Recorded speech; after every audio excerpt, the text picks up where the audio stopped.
See if it's connecting. Dang, it says offline.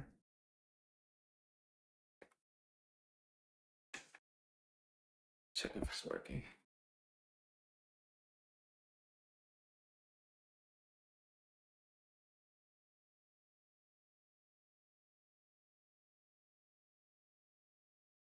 No, it's live. Okay.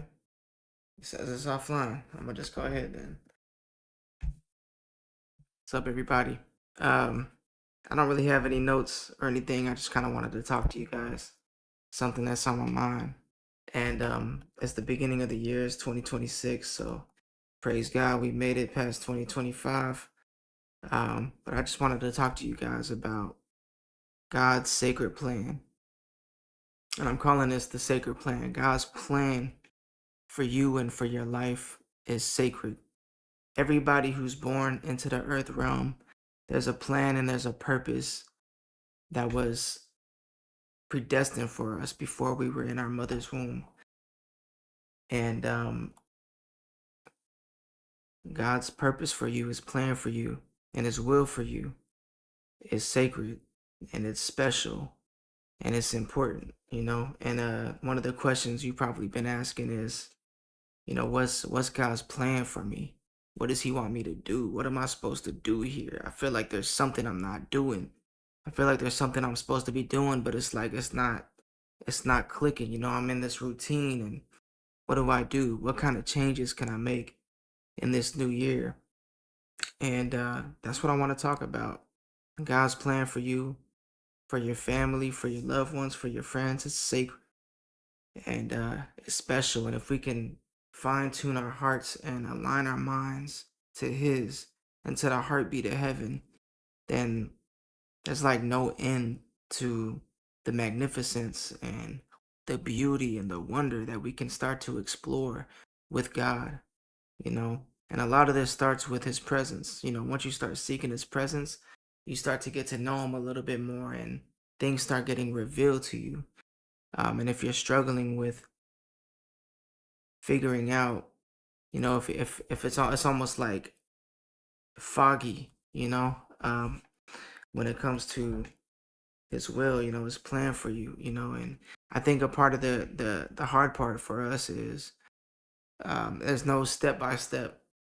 It's not like step one, step two, you know what I mean? It's not laid out for us, you know. And sometimes we have this mentality, it's very humanistic, you know. And we either, there's people that want God to just wipe away everything already, even though he's going to.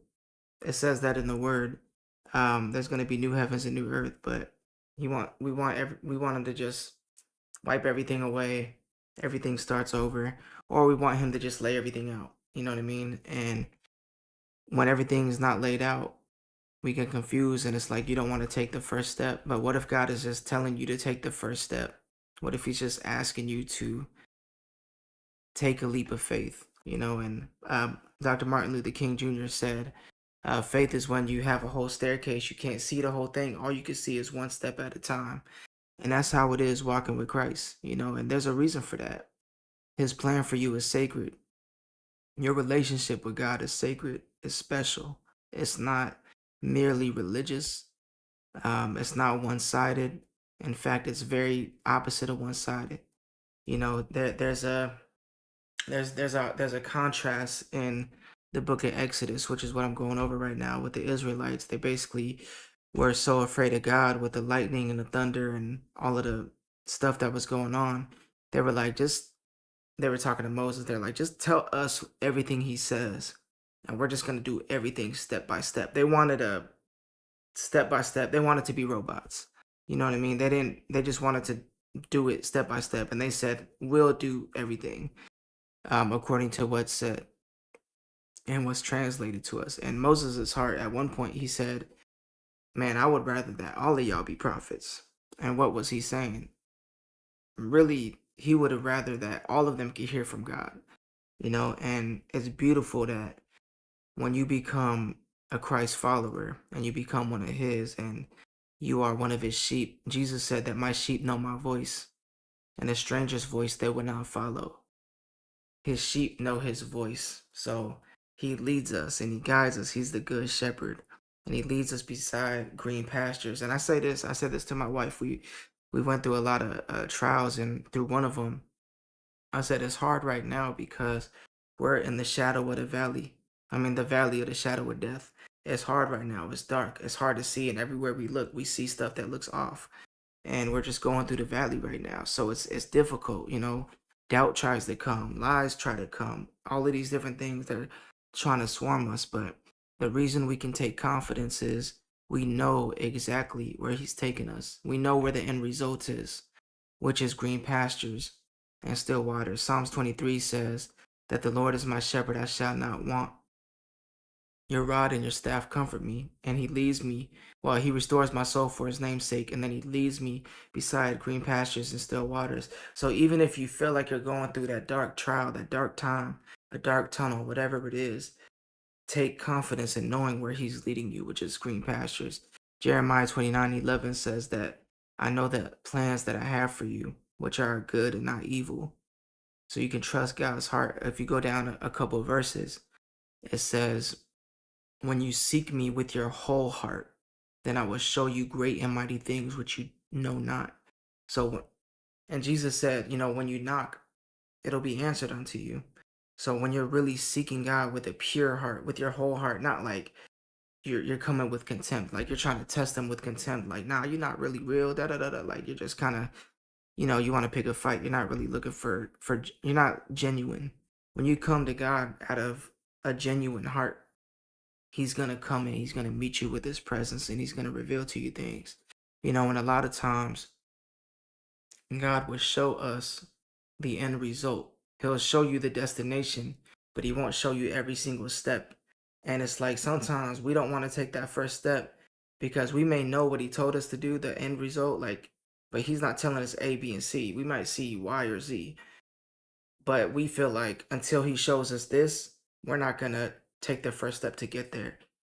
And what he wants is our full heart to trust him. It says, lean not to your own understanding. So when you lean not to your own understanding and you're trusting God with your whole heart, this is where you begin to tap into sacred territory. This is his plan for you. It's a heart to heart connection. It's a face to face connection, a hand in hand connection where he can lead you. The Bible says that can any two walk the same path unless they be agreed. So if you're not in agreement with him, you're going to be at odds with him. And you're going to feel this tugging and pulling, and there's never going to be alignment. And you're going to wonder why things are off in your life. But if you can start to align yourself with his word, with his will, you're going to start to discover his plan for your life and the purpose that he put inside you. And a lot of that comes with the word, you know, especially in this day and age, you know. You want to know his will for for your life. Are you willing to seek his will that's already revealed in the word? You know, you want him to tell you such a fresh word, but are you willing to really get in the word? You know, what if a part of his plan for your life is holiness?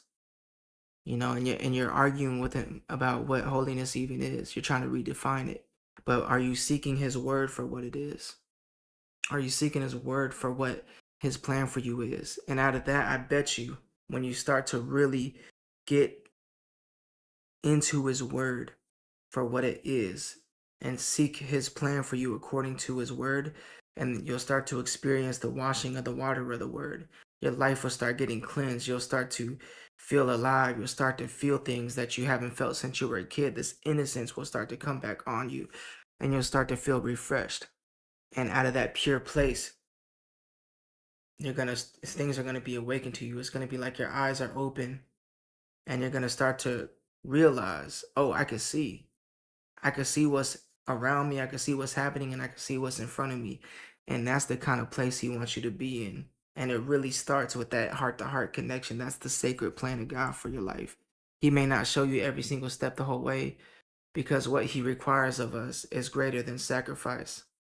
He requires of us to really trust him all the way through. With whatever obedience, whatever it is that he's called you to, walk in faith in that direction. And so Elijah, he was called he was called somewhere, right? And he wasn't told how he was finna eat. And you know what he experienced? He experienced like supernatural feeding where birds were basically, there was provision by birds. And then there was a widow he met who, there was like a multiplication miracle where she only had so much ingredients, but she made all of this food out of it, you know. But he was obedient to the destination where God told him to go. He didn't know where the provision was coming, but when you're aligned to God's plan for you and you're walking in that direction that He's called you to go in, that provision is going to follow. It's like in the word that we already went over today, goodness and mercy shall follow me. Like, I'm not just an opportunist trying to find the goodness and mercy in life.